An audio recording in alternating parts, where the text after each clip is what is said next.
Good evening, everyone. Thank you so much for making time and coming over to attend the Bliss Catchers. I know it's a rainy evening and all of you made the effort to come here. So thank you so much. I want to begin with a small reminder to put your cell phones in silent mode, please, just as a mark of courtesy to our guests here. Um, I want to also begin by thanking T.S. Ashwin and Team Odyssey for hosting this event and believing in the concept of bliss. Thank you, Ashwin. You should be here, Ashwin. You shouldn't be standing there. Can we give him a big hand for being, an astute supporter of this concept? Thank you, Ashwin. I also have the privilege of introducing our guests. But before that, I would like to say something about the event series because I do see a few new people in the audience. So the Follow Your Bliss is a concept that we've been focusing on. And the Bliss Catchers actually is an event series, and this is the 6th in the event series.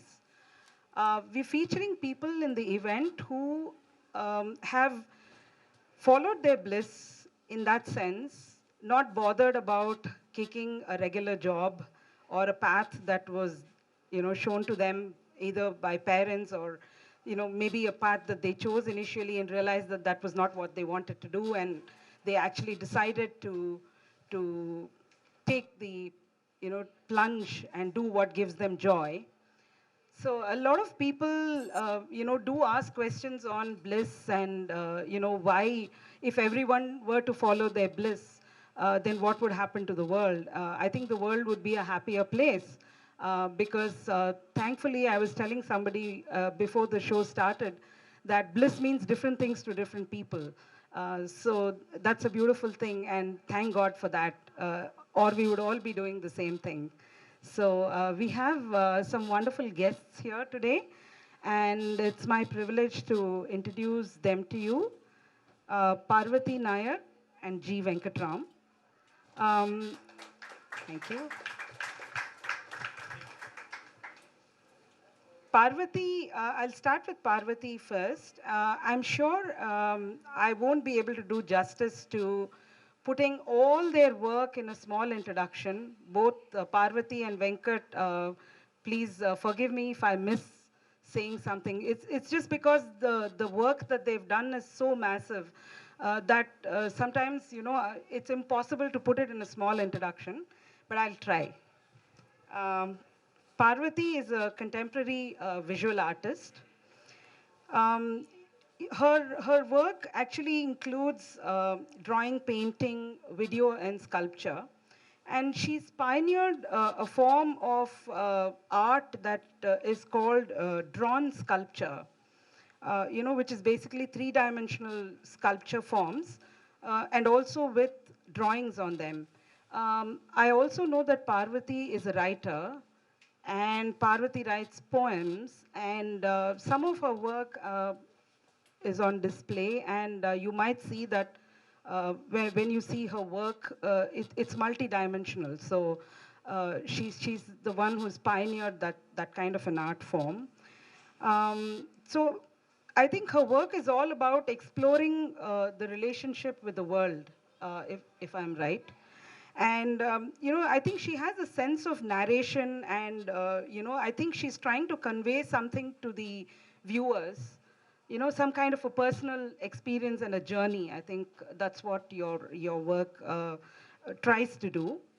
Parvati has a master's in fine art from Central St. Martin's College of Art and Design in London. And she's a very acclaimed artist, and her works are collected by institutions like the Singapore Art Museum and the Sotheby's Art Institute. Um, I, I think your exhibitions are, I think, over 100 of them, both India and abroad. I just looked at the exhibitions that she's participated in. I couldn't put a count on them. I think they were over 100. So so she's exhibited, her art has been exhibited in places both India and abroad. And I think the most popular one is the one in the Mumbai T2 terminal. You have one of your artworks at the Mumbai T2 terminal. And she was one of the few artists who were invited to be part of 70 artists who contributed to Big B's 70th birthday. So I think her, that piece is also here on display. I think, an artist tries to communicate in various ways, and I think Parvathi's work is truly inspirational. And we'll hear, all about her journey when she begins talking to AVIS. Going to Venkat Ram. Venkat, welcome to this evening. We've known Venkat for over 25 years now, and it's been that long. And though he's a celebrated photographer, I'd like to call him a celebrity. He's himself a celebrity photographer. We've, of course, had the pleasure of working with him in the past. And he works with ad agencies, publications, and the film industry. I've known Venkat as a very dedicated person who pays a lot of attention to detail. I just digress a little bit here to tell you, at a photo shoot, we were trying to shoot a concept which revolved around mint, which brings flavor. And I remember going to Pondi Bazaar to pick up mint sprigs early one morning, and I got a bunch load of mint sprigs. And I went to Venkat's studio for the shoot. And in 2 minutes, Venkat had picked two sprigs of mint. And he had left. And I'm like, okay, what do I do with the rest of the mint? He said, I got what I wanted.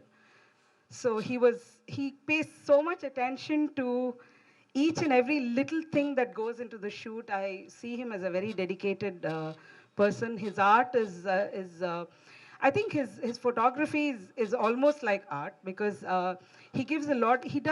Though he does commercial photography, he also does, photographs that give him joy. So, it's beautiful. I would like you all to look at his website. It's amazing. So in terms of brands that he's done ads for, I don't even know if I can finish saying all the ads, all the names. It's Pond's, Reebok, Citibank, Cadbury's, Pepsi, Mirinda, Coca-Cola, Fanta, Airtel, ITC, Taj, MRF, Samsung, Color Plus, TVS, Ashok Leyland. Okay, every brand that you know, Venkat has done some commercial photography or ad for them. So, okay, every brand that you know. He's also done some shoots for India Today, Outlook, Femina, Society, and other magazines. He's also a very sought-after photographer for movie stills. So he's done the stills for movies like Boys, Karnatil Muthamittal, Veteyadu Velayadu, Gajini, Kaka Kaka, Muran, Singam, Vanam, Vishwarupam, Vinay Tandi Varvaya, and many more. He's also famous for his calendars. Venkat does some amazing calendars, and I think his most memorable shoot would be with Mr. Narendra Modi. Okay. Okay, and I also know that Venkat lectures in colleges for the Viscom students. Okay, so as you know, we have two very accomplished people here. In conversation with AVIS Viswanathan, I have pride in introducing my husband. He's a life coach, an author. His book is Fall Like a Rose Petal, which is actually a book that outlines the spiritual journey, and it's a true life story of our lives. So that was the book that he wrote. He and I actually work together, and we run a company that works with organizations on, workplace happiness. We also work in the space of organizational transformation. So with that, I presume I've introduced everybody here, and I'll pass the floor on to the guests. Thank you. Good evening, and thank you, Mom, for that introduction. You know, I used to feel very embarrassed being introduced by Vani. It so happens that our life is all about doing workshops, and our life is all about being introduced. And I used to feel very embarrassed. Now I don't feel embarrassed anymore. You know why? Because when Barack Obama came on his first visit to India, that was in 2009, he was introduced by Michelle Obama to the audience. So I thought, there is a parallel there. So I'm not so embarrassed anymore being introduced by Vani. Thank you everybody for making time and being with us. It's awesome to have Venkat and Parvati with us. I just want to kind of, as we get started, I want to tell you what the flow of the event will be so that all of you get an idea of how I see a lot of new people joining us this time. So the flow is very simple. We've started about 10 minutes behind schedule, and people are still coming in. We will have a 40-minute conversation among the three of us, and then we will open the floor for questions. And the way I propose to do it is, ask questions to Parvati and then ask questions to Venkat, and then ask them common questions. And we're going to talk more about their journey and why they chose to do what they're doing and what have been their experiences, rather than talk about their work itself. Because the focus here is, is really on bliss and what gives people joy. So that's what we're going to do. And so when you're asking your questions as well, I would like you to keep in mind and ask questions more related to the journey than to their work itself. So just to introduce the concept one more time, so Follow Your Bliss is a concept that Joseph Campbell, the American mythologist and writer, kind of, first introduced. He said, if you follow your bliss, doors will open for you. So many of us hit roadblocks, wanting to do what we want to do, and we kind of give up. And Joseph Campbell said that if you follow your bliss, doors will open for you, and you will be the only person to be able to see those doors. Where walls, you think you've hit a roadblock, there is a wall, but the door opens, and people connect you to different people in your circle of bliss. So we've seen that happen a lot in our life, Vani and I, and I've talked about it in my book as well, which is the reason why we kind of started this series in January this year. Many people ask, why is it that bliss has to do something why is it that bliss has to have something to do with people quitting their jobs? And I want to clarify that bliss is not about quitting jobs. Bliss is about going out there and doing what you love doing. And bliss is about moving away from earning a living to living. So that's really what bliss is about. So for somebody, bliss could be gardening. For somebody, bliss could be, cooking. So for somebody, I wake up at 3, 4 a.m. in the morning every day and write my blog, no matter how busy the day is. And to me, that is the greatest moment of joy.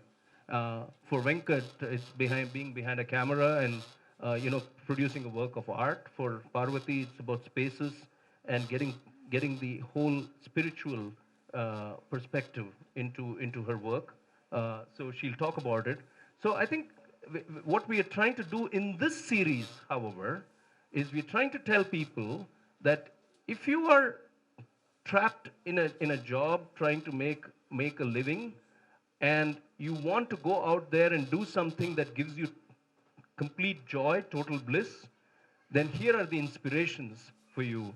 And every month we bring you guests who come and tell us what process they followed, how did things happen in their life. And we do hope that through this, people can be inspired to look at their own lives differently and be happier.